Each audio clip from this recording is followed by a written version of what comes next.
તમે tune in કર્યું છે 89.6 FM રેડિયો રાજકોટ અને હું છું આપનો પ્રિયાંક. આજે રેડિયો રાજકોટ ઉપર એક એવું વ્યક્તિત્વ આપણી સાથે છે કે જે કેટલા યુવાનો માટે આદર્શરૂપ છે. કેટલા યુવાનો એને જોઈને પ્રેરણા પૂરી પાડી શકે કે કઈ રીતે ગુજરાત જેવા રાજ્યમાં ભણીને આગળ વધીને એક સમૃદ્ધ બિઝનેસ હોવા છતાં, ફેમિલી બિઝનેસ હોવા છતાં પોતાની કીડી કઈ રીતે કંડારી શકાય, પોતાની રીતે કઈ રીતે રસ્તો કરી શકાય, કઈ રીતે મહેનત કરી શકાય અને સમાજમાં એક આદર્શરૂપ આપણે બની શકાય. આજે એક એવું વ્યક્તિત્વ આપણી વચ્ચે છે કે જેમનો ફેમિલી બિઝનેસ બોમ્બે સ્ટોક એક્સચેન્જનો છે. કન્સ્ટ્રક્શન લાઇનની અંદર તેઓએ કામ કરેલું છે. આજથી લગભગ 15 વર્ષ પહેલાં તેઓએ આ ડિપાર્ટમેન્ટ જોઈન કર્યો. 2005માં તેઓ ટેલિકોમ ડિપાર્ટમેન્ટમાં હતા. 2006ની સિવિલ એક્ઝામ એમણે પાસ કરી અને 2008થી તેઓ IRS તરીકે આપણી વચ્ચે સેવા બજાવી રહ્યા છે, ઇન્ડિયન રેવન્યુ સર્વિસ. અને ખાસ આજે એમનો કિંમતી સમય કાઢીને રેડિયો રાજકોટ ઉપર આપણી વચ્ચે ઘણી બધી વાત કહેવા માટે, ઘણા બધા એવા મુદ્દાઓ કે જે અત્યારે ચર્ચા કરવા જેના ઉપર જરૂરી છે એ આપણી વચ્ચે છે. આપણી વચ્ચે આદરણીય પ્રિયેશભાઈ શાહ ઉપસ્થિત છે. 89.6 FM રેડિયો રાજકોટ વતી હું આપને આવકારું છું. નમસ્કાર સાહેબ. નમસ્કાર. ખાસ IRS આ પદવી, આ હોદ્દો એ શું છે, કઈ રીતે કામ કરે છે, એના વિશે લોકો વિશે જાણકારી આપશો. IRS એક પદવી નથી. IRS એટલે એક પરીક્ષા હતી જેને સિવિલ સર્વિસ એક્ઝામ કહેવાય. તમે એ પાસ કરો તો તમારા માર્ક પ્રમાણે તમને એક ડિગ્રી આવે જેને IAS, IPS, IRS કહેવાય. તમે IRSમાં આવો ને તમે જોઈન કરો તો તમને પદવી મળે, આસિસ્ટન્ટ કમિશનર ઓફ કસ્ટમની. પ્રમોશન મળતા જાય તો તમે આગળ વધતા જાય. પદવી એ કમિશનરની હોય. IRS તો એક પરીક્ષા હતી જે અમે આપીને અહીંયા આવ્યા. ખાસ સર, આપણે જોઈએ છીએ એમ કે જ્યારે કોઈ આવી સિવિલ સર્વિસની વાત આવે ત્યારે અલગ અલગ રાજ્યોમાંથી વિદ્યાર્થીઓ પાસ આઉટ થઈને અધિકારીઓ બનતા હોય છે.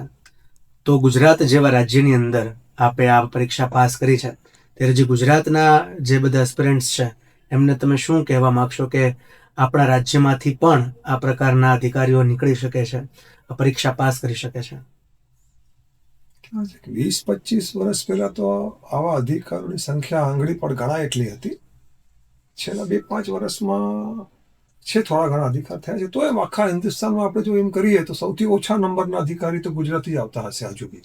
ભણતરનું તો આપણું સારું છે, ઇન્ફ્રાસ્ટ્રક્ચર સારું છે ભણતરનું. એટલે જે ભણે સારા હોય એ ડૉક્ટર તરફ વધારે વયા જતા હોય. તમે જુઓ તો મેડિકલમાં અમેરિકામાં બી જુઓ કે લંડનમાં બી જુઓ તો આપણા ડૉક્ટરો તો નંબર 1 હોય. એટલે જે લોકોને ભણતરમાં રસ હોય એ બાજુ વયા જાય છે.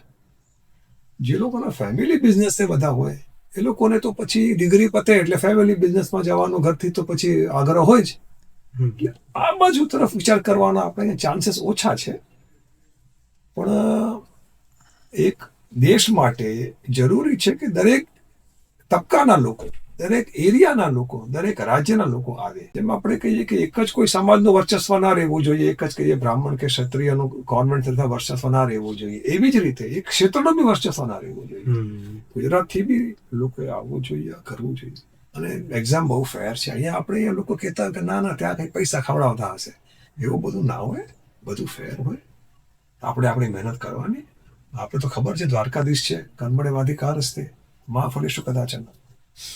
જે રીતે આપણે વાત કરીએ એમ કે બધી જ વસ્તુ ટ્રાન્સપરન્ટ હોતી હોય છે અને ક્યાંક ને ક્યાંક એ બિઝનેસ માઇન્ડસેટ આપણને આ તરફ જતા રોકતો હોય અને એના કારણે લોકો એમાં નથી જઈ શકતા. અને જેમ તમે કહ્યું એમ કે કોઈ પણ એક ક્ષેત્રનું પણ વર્ચસ્વ ના હોવું જોઈએ અને ગુજરાતમાંથી પણ આ પ્રકારે યુવાનો નીકળવા જોઈએ.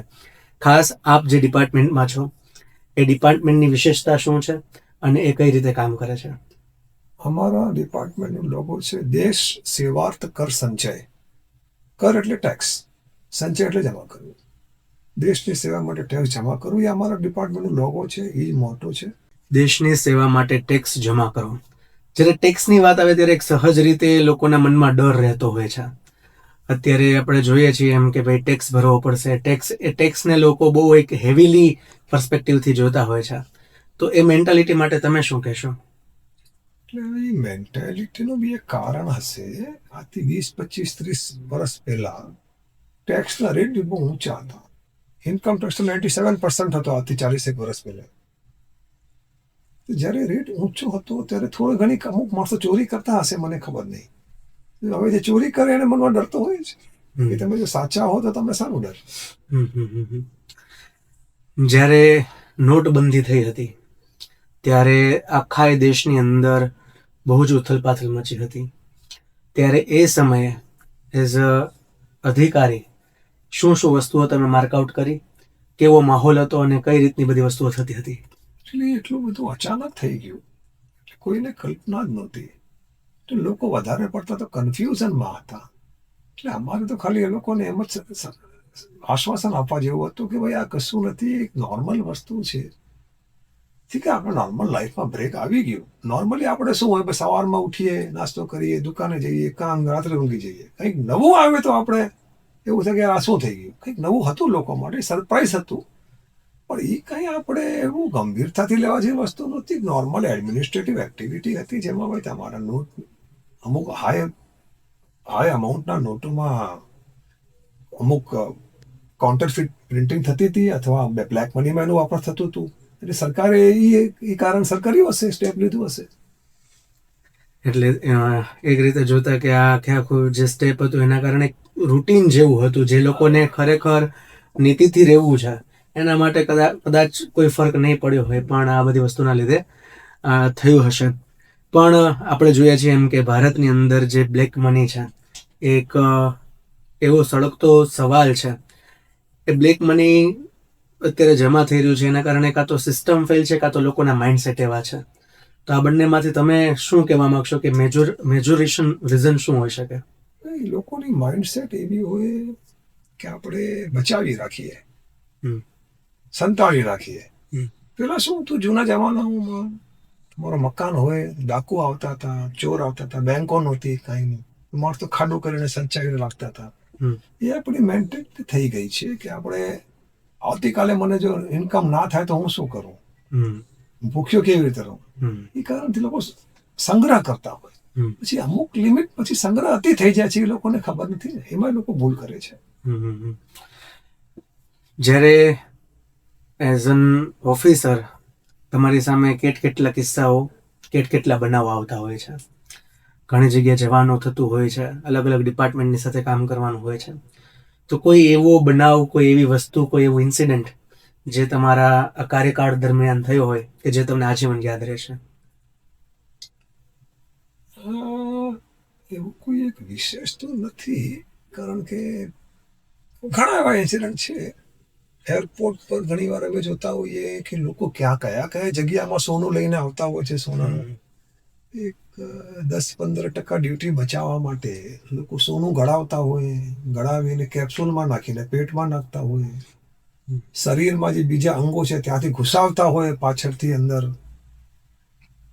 એવું બધું અમે જોયું છે. અને 1 કિલો 2 કિલો સોના આવી રીતે લઈ આવતા હોય. એક કેસમાં એવું જોયું હતું કે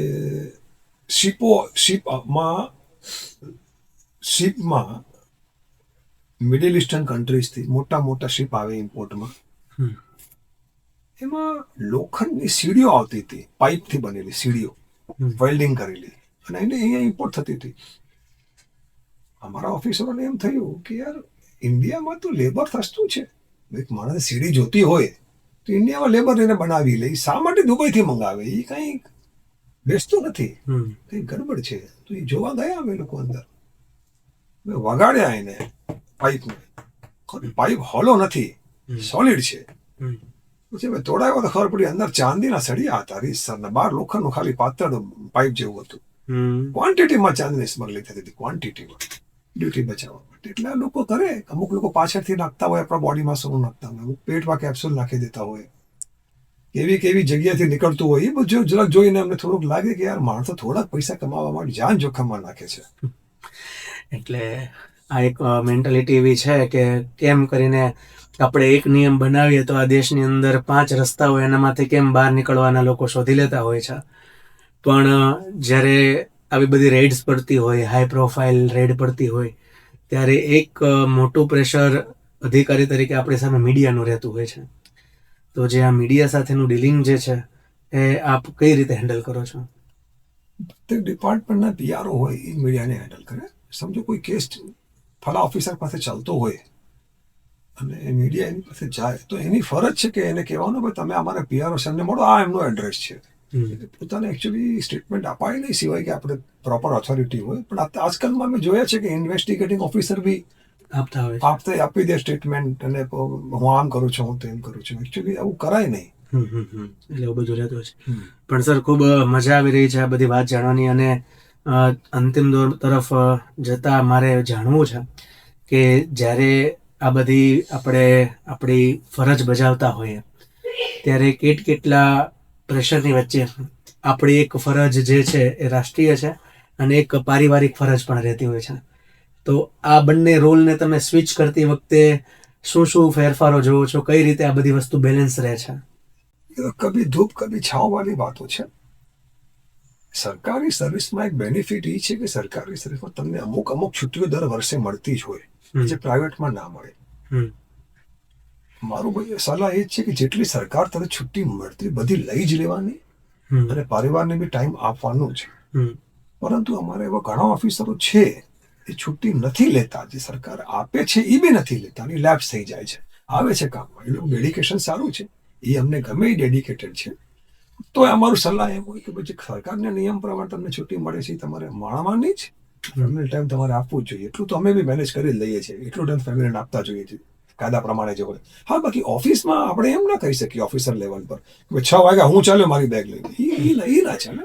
મહેનત તો કરવી પડે. અને અંતે જેટલા પણ યુવાનો, જેટલા પણ લોકો અત્યારે રાજકોટના સાંભળી રહ્યા છે, આ શહેર માટે જેટલા યુવાનો અને લોકો સાંભળી રહ્યા છે એ માટે તમે શું સંદેશો આપશો? એમને કઈ રીતે પ્રેરિત કરશો? દેશભક્તિ કરતા કોઈ મોટી ભક્તિ નથી. દેશ શક્તિ કરતા કોઈ મોટી શક્તિ નથી. જો તમારે દેશની સેવા કરવાની ઈચ્છા હોય ને તમારે એક નોર્મલ લાઈફસ્ટાઈલ જોઈએ તો government service is the best. કોઈને વધારે પડતું હાઈફાઈ લાઈફ જોઈએ, હાઈ ક્વોલિટી લાઈફ, એના માટે ગવર્મેન્ટ સર્વિસ નથી. એના માટે પછી ગુજરાતમાં ઘણા બિઝનેસ છે, એમાં ધ્યાન અપાય. અને ડિસેન્ટ અને સારી લાઈફ જોતી હોય તો government service is the best. Definitely sir, જેટલા પણ લોકો સાંભળી રહ્યા છે એમને આ વાત કદાચ હૃદયની અંદર ઉતરી હશે કે કઈ રીતે તમે તમારા પેશનને ફોલો કરીને એ મુજબ તમે આગળ વધી શકો. આજે ઘણા બધા મુદ્દા ઉપર આપણે વાત કરી, ચર્ચા કરી. ખાસ એવી ઇન્ટરેસ્ટિંગ વાતો તમારી પાસેથી અમને જાણવા મળે કે લોકો કઈ રીતે આ બધી વસ્તુથી બચવા માટે કરતા હોય છે, આ ડિપાર્ટમેન્ટ કઈ રીતે કામ કરે છે, કઈ રીતે આમાં આગળ વધી શકાય છે, અને એક અધિકારી તરીકે શું ચેલેન્જીસ હોય છે અને કઈ રીતે એને ઓવરકમ કરી શકાય. આપે આપનો કિંમતી સમય કાઢીને અમારી સાથે આ બધી જ વાતો શેર કરી, અમને બધાને આ જ્ઞાન આપ્યું બદલ 89.6 FM રેડિયો રાજકોટ વતી અમે આપનો આભાર વ્યક્ત કરીએ છીએ.